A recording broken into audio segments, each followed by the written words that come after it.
Audio clip number 9، اس میں انشاءاللہ عز و جل آپ سورہ بقرہ کی آیت نمبر 19 سے لے کر 21 تک کی تلاوت، ترجمہ اور تفسیر صراط الجنان سنیں گے۔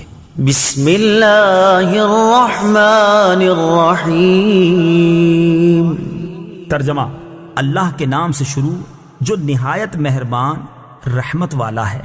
او كصيب من السماء فيه ظلمات ورعد وبرق يجعلون أصابعهم في آذانهم من الصواعق حذر الموت والله محيط بالكافرين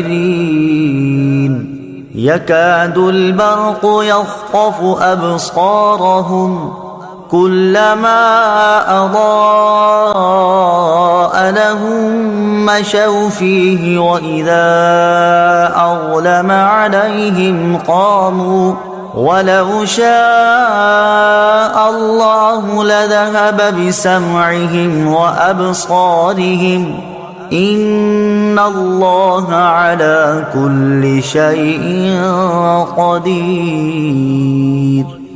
ترجمہ: یا ان کی مثال آسمان سے اترنے والی بارش کی طرح ہے جس میں تاریکیاں اور گرج اور چمک ہے۔ یہ زوردار کڑک کی وجہ سے موت کے ڈر سے اپنے کانوں میں انگلیاں ٹھونس رہے ہیں، حالانکہ اللہ کافروں کو گھیرے ہوئے ہے۔ بجلی یوں معلوم ہوتی ہے کہ ان کی نگاہیں اچک کر لے جائے گی۔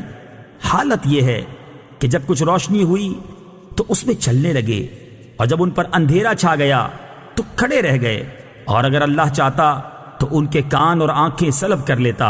بے شک اللہ ہر شے پر قادر ہے۔ او کصیب من السماء، یہ جیسے آسمان سے بارش۔ تفسیر صراط الجنان میں ہے، ہدایت کے بدلے گمراہی خریدنے والوں کی یہ دوسری مثال بیان کی گئی ہے، اور یہ ان منافقین کا حال ہے جو دل سے اسلام قبول کرنے اور نہ کرنے میں متردد رہتے تھے۔ ان کے بارے میں فرمایا کہ جس طرح اندھیری رات اور بادل و بارش کی تاریکیوں میں مسافر متحیر ہوتا ہے، جب بجلی چمکتی ہے تو کچھ چل لیتا ہے، جب اندھیرا ہوتا ہے تو کھڑا رہ جاتا ہے، اسی طرح اسلام کے غلبے اور معجزات کی روشنی اور آرام کے وقت منافق اسلام کی طرف راغب ہوتے ہیں، اور جب کوئی مشقت پیش آتی ہے تو کفر کی تاریکی میں کھڑے رہ جاتے ہیں اور اسلام سے ہٹنے لگتے ہیں۔ اور یہی مقام اپنے اور بیگانے، مخلص اور منافق کے پہچان کا ہوتا ہے۔ منافقوں کی اسی طرح کی حالت سورہ نور آیت نمبر 48 اور 49 میں بھی بیان کی گئی ہے۔ علی کل شیء قدیر، اللہ تعالی ہر شے پر قادر ہے۔ تفسیر صراط الجنان میں ہے، شے اسی کو کہتے ہیں جسے اللہ تعالیٰ چاہے اور جو مشیت یعنی چاہنے کے تحت آ سکے۔ ہر ممکن چیز شے میں داخل ہے، اور ہر شے اللہ تعالیٰ کی قدرت میں ہے، اور جو ممکن نہیں بلکہ واجب یا محال ہے اس سے اللہ تعالیٰ کے ارادے اور قدرت کا تعلق ہی نہیں ہوتا۔ جیسے اللہ تعالیٰ کی ذات و صفات واجب ہیں، اس لیے قدرت کے تحت داخل نہیں۔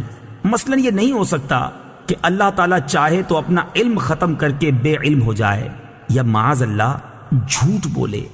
یاد رہے کہ ان چیزوں کا اللہ تعالیٰ کی قدرت کے تحت نہ آنا اس کی قدرت میں نقص و کمی کی وجہ سے نہیں، بلکہ یہ ان چیزوں کا نقص ہے کہ ان میں یہ صلاحیت نہیں کہ اللہ تعالیٰ کی قدرت سے متعلق ہو سکیں۔ یا ایہا الناس اعبدوا ربکم الذی خلقکم والذین من قبلکم لعلکم تتقون۔ ترجمہ: اے لوگو، اپنے رب کی عبادت کرو جس نے تمہیں اور تم سے پہلے لوگوں کو پیدا کیا، یہ امید کرتے ہوئے عبادت کرو کہ تمہیں پرہیزگاری مل جائے۔ یا ایہا الناس، اے لوگو۔